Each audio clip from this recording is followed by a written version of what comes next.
Okay, so Mario Kart is in my opinion the most fun video game series of all time, and what makes up a lot of that fun is the tracks or courses that you race on, and so in this video I'll be listing my 10 favourite Mario Kart tracks ever. It's worth noting that I have not played every single game in the Mario Kart series, and the games I have played will all be shown on the screen now, and so tracks that are in older Mario Kart games will not be on the list as I have not played them. The list is going to be based on how fun each track is and the memories I have of each track. Also, this list is my opinion, so yours will probably be different. And with all that said, we'll start the video off with track number 10, which is Mushroom Gorge from Mario Kart Wii. Mushroom Gorge takes place in a valley made up of mushrooms, and is one of the most memorable tracks in the Mario Kart series, as you spend a good portion of the race bouncing on huge mushrooms in a cave. I know it sounds pretty weird, but it's just so fun and makes for a pretty chaotic time. Not only is the track great, but the soundtrack is just amazing and fits really well with the atmosphere and helps make the race even more exciting. Mushroom Gorge was remade for Mario Kart 7, but I've gone with the version on the Wii, as it just looks better on the Wii, and mushrooms are much more bouncier on the Wii version.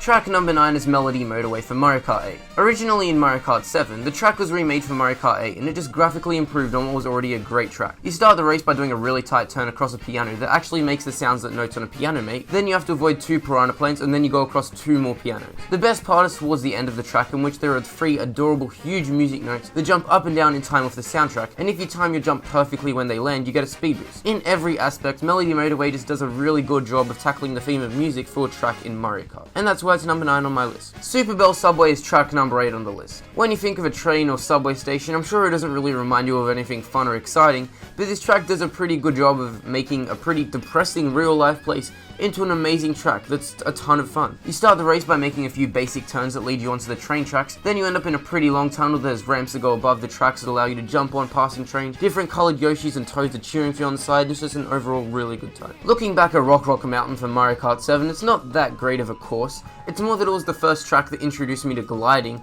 and I just remember how exciting it was to me that you could fly in a Mario Kart game. As well as that, in some shops there were 3DSs out that you could actually play in the store, and Mario Kart 7 was always the demo game. And the first track that I always remember playing was Rock Mountain. I don't know why, but as soon as I opened the game, it was always the track that I chose. I can't even remember if it was the track I chose or it was the only track you could play in the demo, but either way, younger me loved it, so it's number 7 on the list. Wario Stadium for Mario Kart 8 is the 6th track on the list.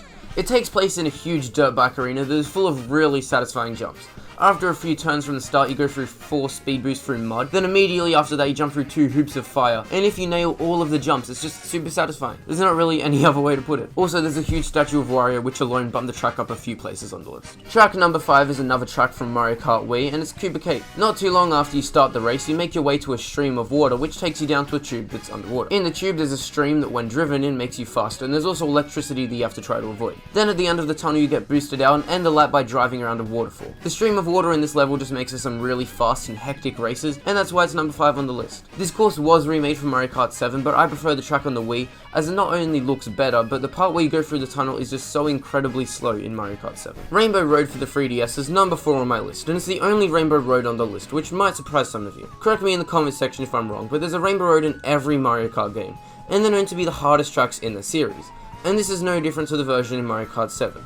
As you'll find yourself falling off the track quite often, but the difficulty makes up a lot of the fun. Now, Mario Kart 7 introduced courses that don't have 3 laps, or instead just one huge lap, and this is one of those courses. And honestly, playing this track just feels more like an adventure through space, rather than feeling like an actual race. At one point you end up on Saturn's rings, the next you're on the moon, then you're in a rainbow tunnel, and you do all of this to an amazing soundtrack. Mount Wario is another one of the tracks that is just one huge lap, but instead of going through space, you make your way down a snowy mountain. From the get-go, there isn't a single dull moment. You make your way down icy slopes, then you enter a cave, go through a forest, make your way down ski slopes, and the ending is just full of speed boosts and you have the crowd cheering for you, and just please play the track yourself and you'll understand why I love it so much. Now, I couldn't decide between 2 tracks or which one I think deserves the number 1 spot on my list, so I went with an equal first finish, and they're both from Mario Kart Wii. First up, we have Coconut Mall. Everything about this course is just so incredibly fun. You go up escalators that lead you into the mall, and from there the track splits up into 2 floors. You then go through the mall, and to leave the mall you get 2 options, with one of them being this huge jump that 6-year-old me absolutely loved. And then you have to drive past amazing cars that you actually made, which is just so cool. The soundtrack for Coconut Mall is by far the best of any soundtrack in any Mario Kart game. And in case some of you are wondering why I chose the Wii version of Coconut Mall instead of the version in Mario Kart 7, it's because of a few reasons. The first being that I just had so much fun with the Wii version that I don't think anything can really top it. The track just looks better in Mario Kart Wii, and I actually think motion controls really help make Coconut Mall that much more fun. Now, the next track that's number 1 on my list is probably the most difficult track from Mario Kart Wii, and it's Bowser's Castle. From the start, you come across a few tight turns and flumps trying to crush you,